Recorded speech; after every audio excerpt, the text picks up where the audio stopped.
one, how does the ego show up and ruin a relationship? Lack of empathy.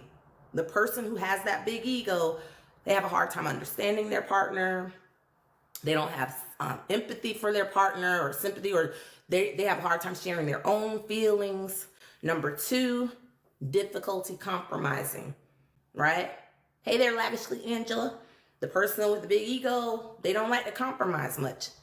It's their way or the highway a lot of times, right? Number three, insecurity and jealousy. Whenever you're starting to get the spotlight too, or sharing that attention, it's a problem. They start to feel a little insecure. Wait a minute, hold on now. You can't be taking all the shine. Number four, difficulty taking responsibility, which I also throw in accountability, right? They don't see themselves a lot of times either. Number five, they have a need for control, and they will demonstrate that. They will exhibit, right? They will get the control that they crave too. Again, real fine line between that and a narcissist. Number six, though, difficulty communicating. So going back to number one on that one, right? If a person doesn't have empathy, yep, +7. Number six, difficult to communicate, because you're trying to talk to them and bring them down. Like, hey, they have a hard time, right? Yep, Tammy, that's so true. They need their fix. So that was 6 things on how it shows up. And when it gets there, how do you deal with it? If you're the one, because some of us in here got the big egos, right? I'm talking to some of us in here. In certain dynamics, you may be that person who's presenting that way and not realize it, right? It may be innocent. I don't know, because the ego shows up sometimes, y'all, right? Sometimes it's grandiose and we don't even know. Like that thing that took out, like you walk into a room and it just takes over. But the way that you deal with it in a relationship when it shows up, number one, be aware of your own judgments, right? Pay attention to how you're observing this thing, how you're perceiving it. Yes, Miss China, I love that. She keeps saying that. Perfect. Got to check ourselves, right? And then number two, translate that judgment into understanding.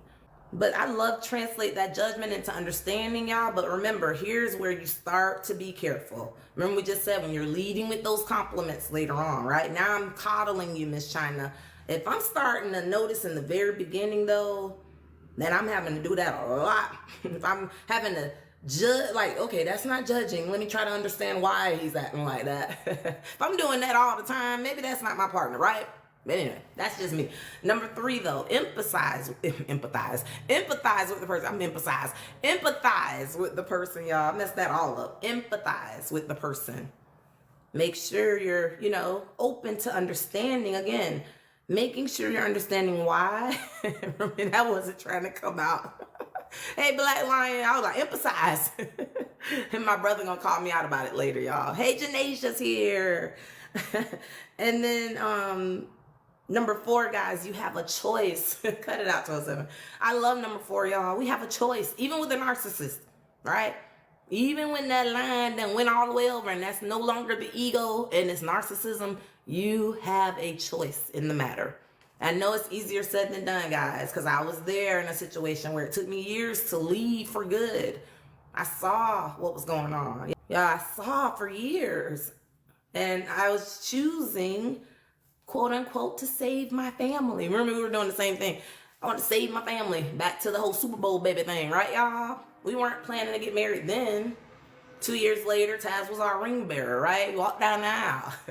Yeah, Brindley. And then years later, boom, let's peace out, right? Because it wasn't, and I'm not saying we knew, but I think there were definitely signs, obviously. But we have a choice, though. And number 5, guys, if you're starting that conversation with compliments because you want to ease into it, pay attention to that, right? That ego is doing some things in your relationship. If you find yourself slowly easing into the conversation, you gotta butter them up before y'all talk. Pay attention to how you consider, like I just said, are you surviving or thriving? We're about to get on that one in a minute, right? And then finally, guys, if you're the way to deal with the ego, right? Acknowledge that person's strengths and their progress. If you're talking to them about it, but you want to say, you want to tell them, hey, I see that you're doing better. That's really, but it's, again, y'all, for me personally, I get that, but I think, again, what Miss China was saying, now we're coddling you, now we're trying to teach you how to treat us. So it's not healthy though, right? When you start looking at the dynamics of a relationship like that, because it's not allowing both people to be themselves. You want to be your authentic self in a healthy relationship, right? Let's go back to the first question though. Is your relationship surviving or thriving if you're in any type of relationship? But then if you're single, when it comes to the idea or thought of a relationship, are you surviving or thriving?